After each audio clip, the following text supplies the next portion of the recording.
Hola mis estimados hermanos y hermanas, gracias por elegir Producciones Baraca. Yo soy Lolo y esta semana vamos a estudiar Jeremías, los capítulos del 30 al 33, también el capítulo 36 y damos comienzo a Lamentaciones con los capítulos 1 y 3. El tema de esta semana es Cambiaré su duelo en gozo. Y el himno no podría ser otro que Tengo gozo en mi alma hoy, que brilla mucho más. Bueno, etcétera, etcétera. Ya sin más demora, comencemos con la clase de esta semana. Cuando Jehová llamó inicialmente a Jeremías a ser profeta, le dijo que su misión sería arrancar y destruir. Esto está en Jeremías 1:10. Y en Jerusalén había gran cantidad de iniquidades que arrancar y destruir. Sin embargo, aquellos era solo una parte de la misión de Jeremías. También se le llamaba a edificar y plantar. ¿Qué podía edificarse o plantarse en las ruinas desoladas que había dejado la rebelión de Israel? De manera semejante, si el pecado o la adversidad dejaran en ruinas nuestra vida, ¿cómo podían volver a edificar y plantar de nuevo? La respuesta se encuentra en el renuevo de justicia, es decir, en Jeremías 33:15, que es el Mesías prometido. El Mesías trae un nuevo convenio, el cual requiere más que hacer un compromiso superficial o mostrar por fuera la apariencia de ser dedicados.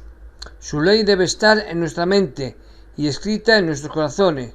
Eso es lo que en verdad significa que el Señor sea nuestro Dios y que nosotros seamos su pueblo.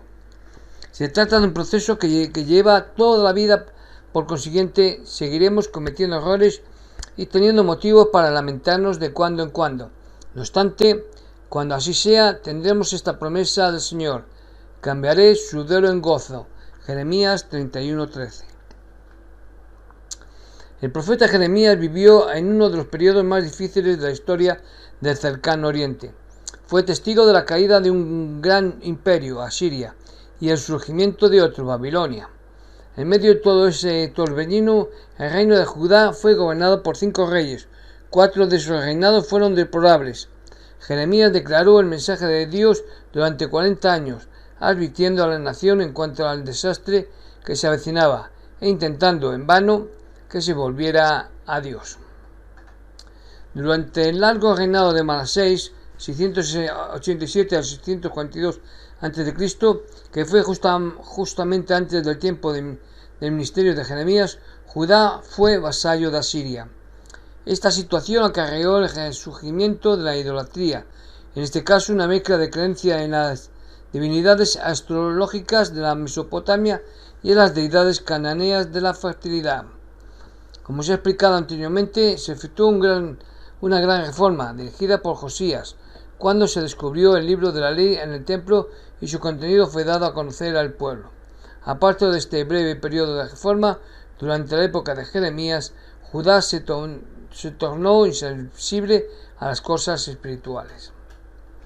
El Señor mostró a Jeremías una visión del futuro que ponía las calamidades que allí aparecían en una perspectiva de esperanza. Como otros profetas de su época, Isaías, Ezequiel, Oseas, Amós, Miqueas y Zacarías, Jeremías vio que en Israel esparcido un día sería congregado, que Judá retornaría a las tierras de su posesión y que finalmente todo Israel llegaría a ser grande. Estas visiones y profecías fueron escritas por Jeremías y durante siglos han proporcionado esperanza a una nación de gente sufrida. Ellas tienen un lugar muy importante a la hora de la restauración de nuestra época. Los capítulos de 30 al 33 contienen las predicciones del profeta con respecto a la restauración de Israel y de Judá en los últimos días y también referente al nuevo y sempiterno convenio que el Señor hará con ambas naciones. Estos capítulos tienen gran significado para los santos de los últimos días y deben ser estudiados cuidadosamente. El elder Tal Benson habló del recogimiento de los últimos días como uno integrado por 3 fases: el recogimiento de Israel en la tierra de Sion, el hemisferio americano, el retorno de las 10 tribus de los países del norte y el establecimiento de los judíos en Palestina como pueblo elegido de Dios. Este milagro del retorno de los judíos es uno de los acontecimientos que precederán a la segunda venida de Cristo y las escrituras son muy claras con relación a este hecho.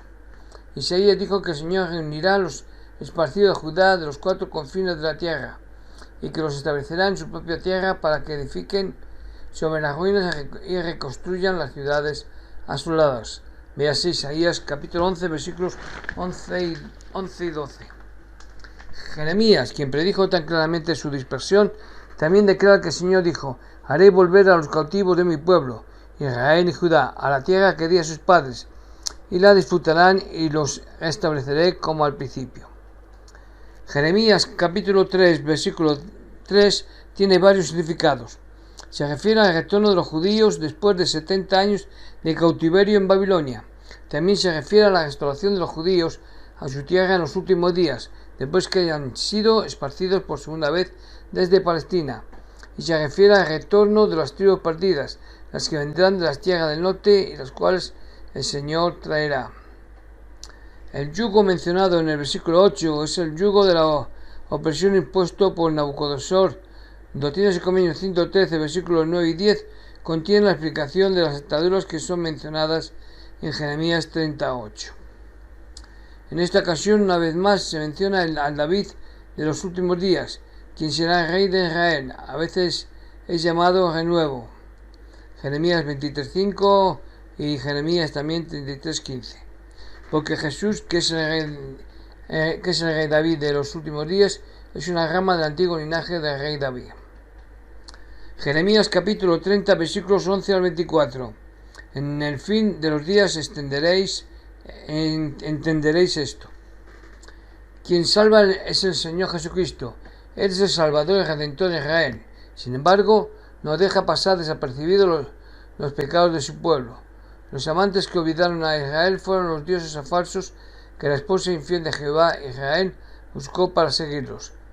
Nadie vino al rescate sino el Señor, el que siempre ha amado a Israel y ha prometido que los que la devoraron, los caldeos, serán devorados por los medos y los persas.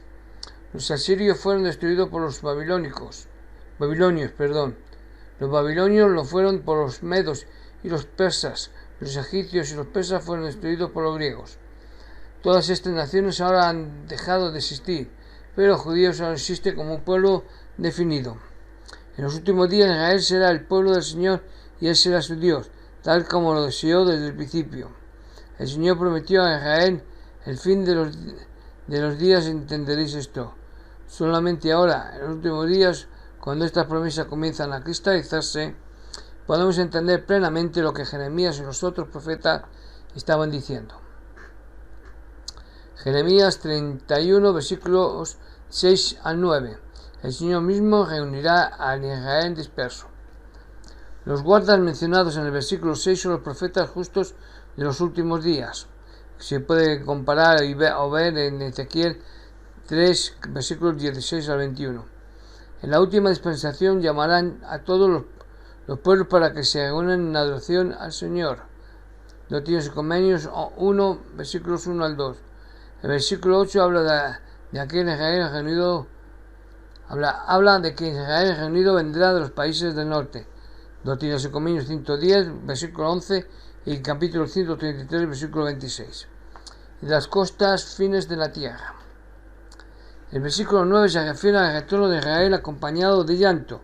Llorarán porque comprenderán que los sufrimientos que han soportado a través de los siglos se han producido porque rechazaron al Señor Jesucristo, quien los guiará en los últimos días. Se puede comparar también con Zacarías 12 y 10 y Jeremías 50, versículo 4. Jeremías 31, versículos 10 al 14. Nunca más tendrán dolor. Estos versículos describen el gran gozo y felicidad que acompañarán al retorno de Israel.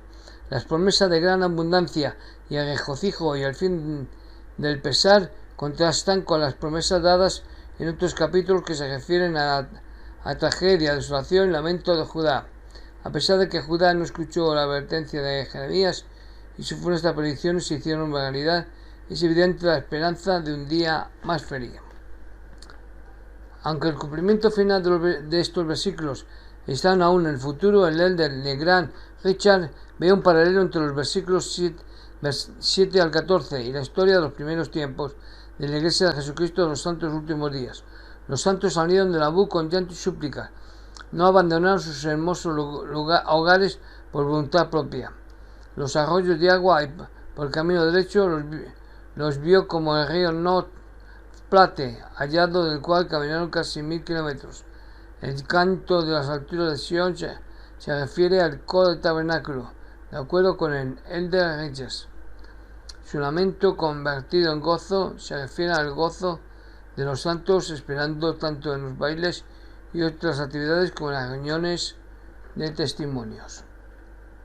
Aunque los miembros del sacerdocio en la Iglesia de Jesucristo de los Santos Últimos Días no reciben pago por sus servicios y miles de ellos han dejado tempranamente a sus familias durante algunos años para efectuar la obra misional entre las naciones de la tierra y han recibido mejor pago que cualquier otro líder religioso del mundo por motivo del gozo y la satisfacción que el Señor pone en su corazón, lo que no podrían conseguir por ningún precio.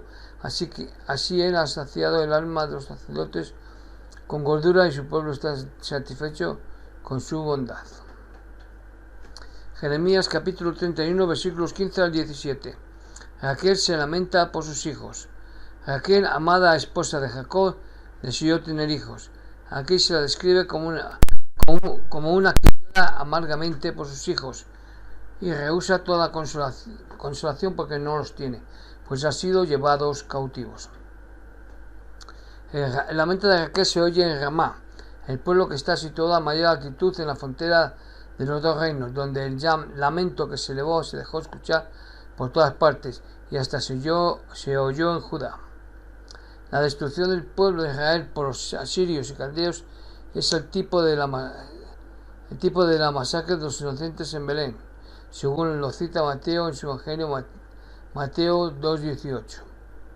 Puesto que el pecado que llevó a los hijos de Israel al sirio sirvió de base para que Herodes, un idómeo, llegara a ser rey de los judíos y quisiera destruir a verdadero rey y salvador de Israel con el fin de fortalecer su propio dominio. Pregunta: ¿qué significa la frase "la mujer rodeará al varón"? Muchas veces en los escritos hebreos Israel se describe como mujer y muchas veces como esposa. La relación matrimonial entre la mujer, Israel, y el esposo, el Señor Jesucristo, es empleada para describir una asociación muy tierna e íntima. Muchas veces el Señor se valió de esta relación en las Escrituras, como ejemplo de su cometido de cuidar, proteger y bendecir a su pueblo del convenio. El versículo que ahora tenemos ante nosotros, el vocablo hebreo que ha sido traducido como rodear, significa rodear de amor y cuidado, o cuidar amorosamente. Estos son gestos adecuados y naturales de parte del más fuerte hacia el más débil y hacia quienes necesitan ayuda y hacia aquellos que necesitan ayuda. La mujer, la de naturaleza débil y quien necesita ayuda afectuosa y solicitante, rodeará al hombre, el más fuerte. Aquí se expresa una nueva relación de Israel con el Señor. Se refiere a un nuevo convenio que Él establecerá con su pueblo, convenio en el cual Él los tratará tan cariñosamente que ellos también sentirán la confianza de abrazarlo con ternura. Esta es la sustancia del significado mesiánico contenido en estas palabras. Los padres comieron las uvas agrias y los dientes de los hijos tienen la dentera. Este proverbio transmitía la idea de que los hijos son afectados por lo que los padres son y hacen. Aparentemente los judíos erróneamente habían puesto una estima o una afrenta sobre los hijos de pecadores conocidos, pasando por alto la declaración que se encuentra en Éxodo 20, versículos 5 y 6. En este capítulo Jeremías puso a los judíos en su lugar. Véase también Ezequiel 18:1-4. Nada en Éxodo 20, 5 a 6 aporta pruebas de que los hijos son castigados por los pecados de los padres. Sin embargo, tal como lo demuestra la declaración siguiente, los hijos pueden sufrir las consecuencias de los pecados de los padres. Tenemos al hombre que rehusaba ser relevado de sus puestos de la iglesia.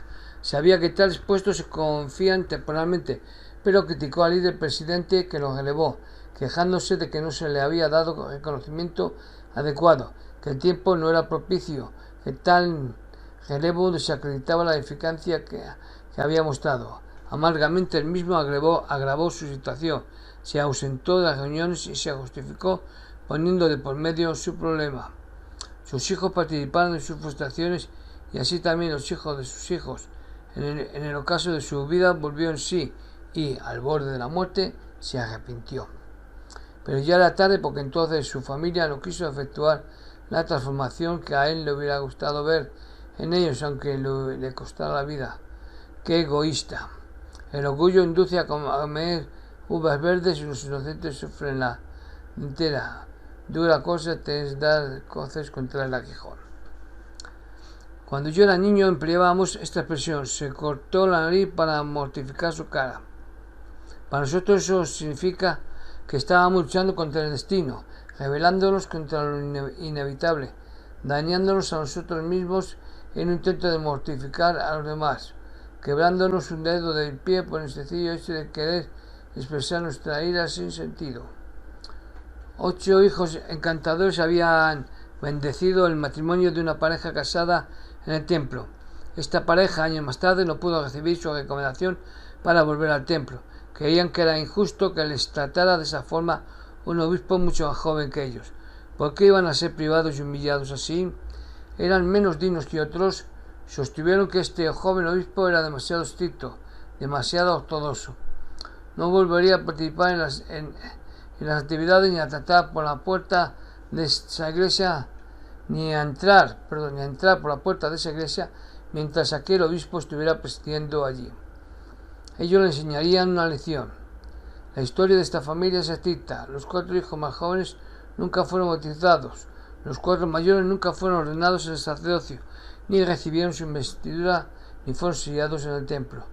Ninguno de ellos cumplió con la obra misional. Hoy día los padres siguen apartados, todavía desafiantes. Se cubrieron de nube para que no pasara la oración de los justos. Jeremías capítulo 31, versículos 31 al 34. La restauración del Evangelio.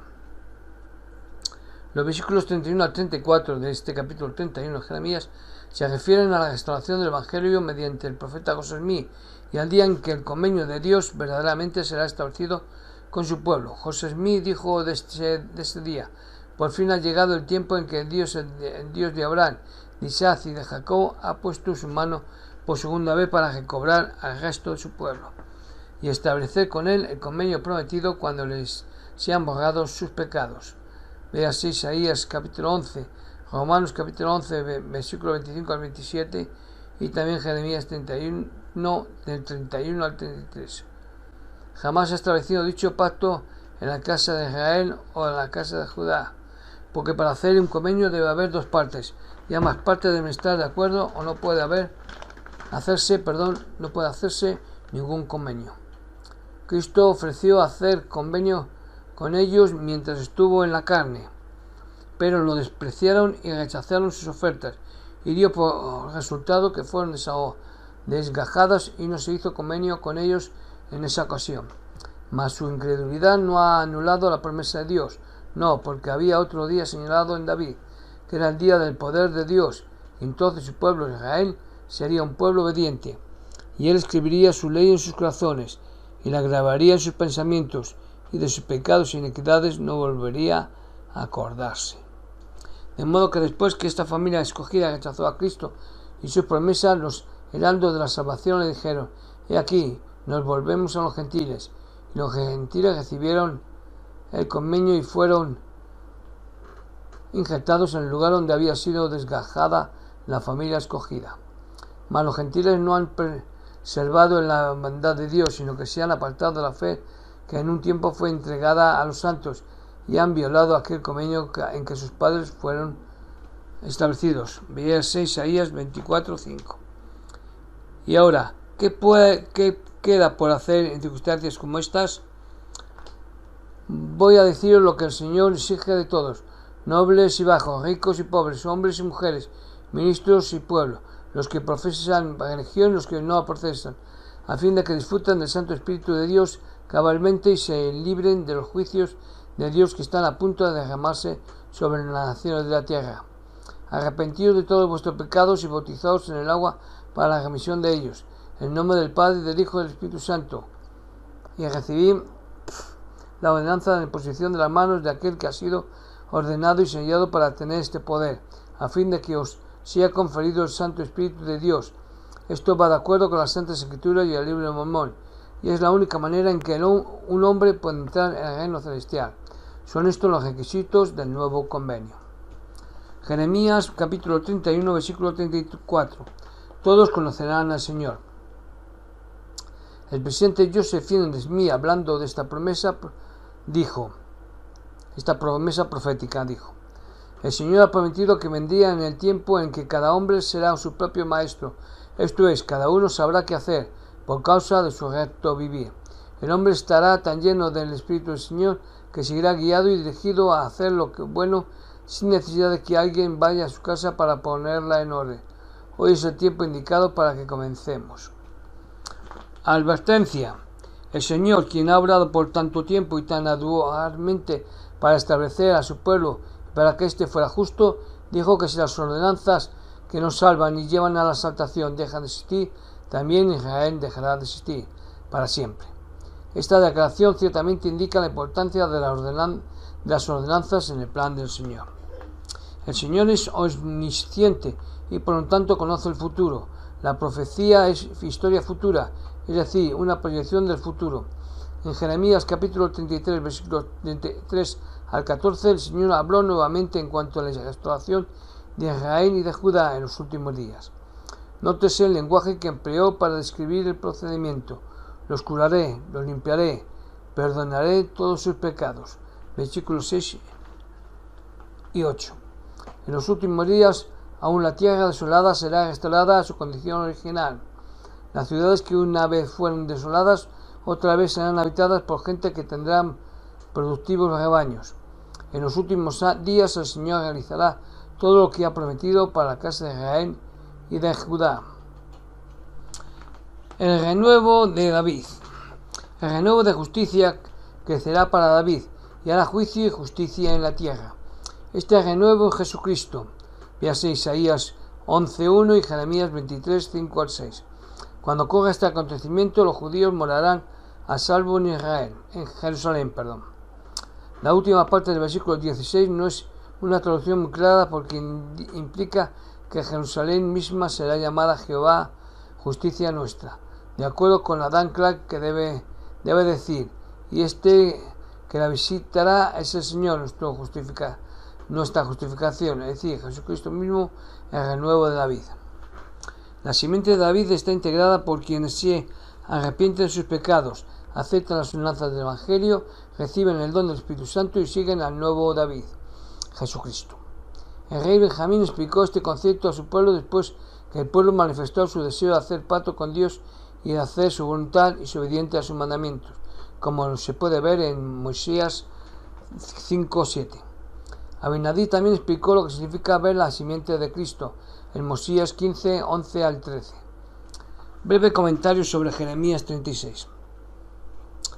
Esto sucedió en el verano del año, es decir, que cuenta el capítulo 36, en el verano del año 605 a.C., poco después de la victoria de Nabucodonosor sobre el ejército egipcio en Carquemis, antes de los sucesos narrados en los capítulos 34 y 35.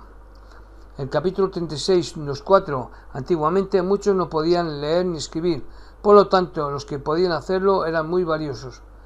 Estos escribas ocupaban puestos de gran importancia y se respetaban mucho por su conocimiento.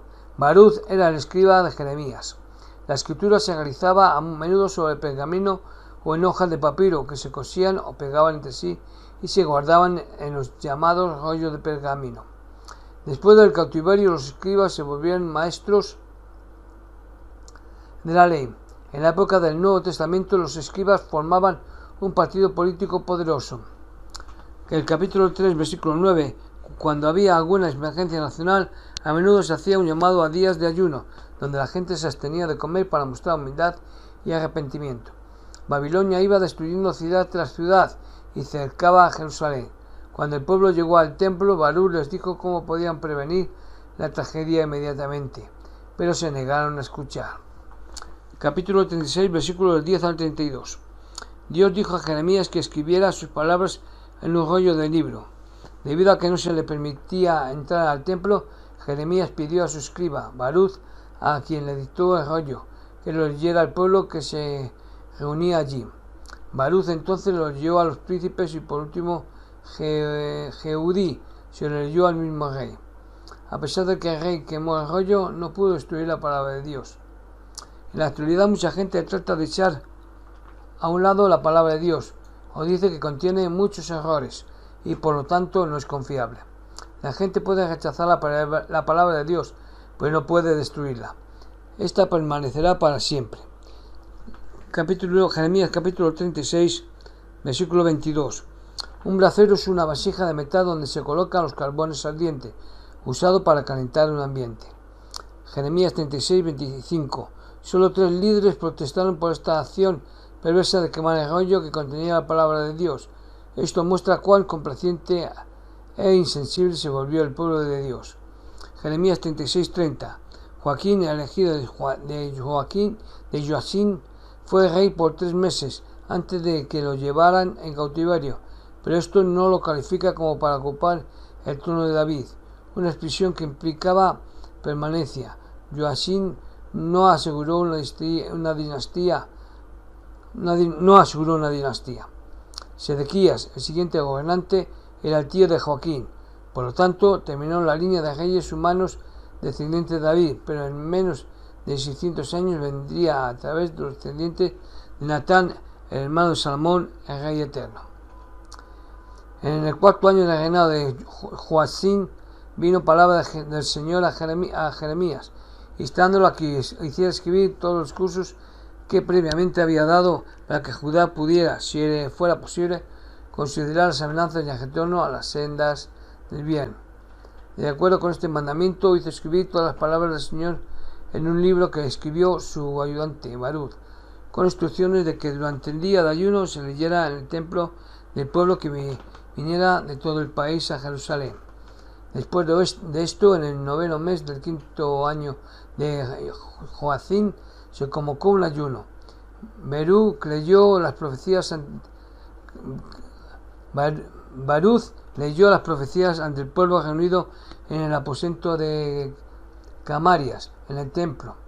Micaías, hijo de Camarías, mencionó el asunto a los príncipes que estaban reunidos en el palacio real.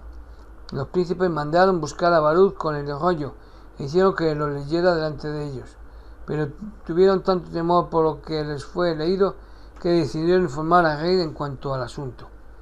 Por consejo de ellos, el rey hizo traer el rollo y que se leyera parte del mismo, pero apenas hubo oído algunas partes cuando cortó el rollo en pedazos y los arrojó al fuego que ardía en la sala, al mismo tiempo que daba orden de que Baruch y Jeremías fuesen llevados ante él, pero Dios los escondió.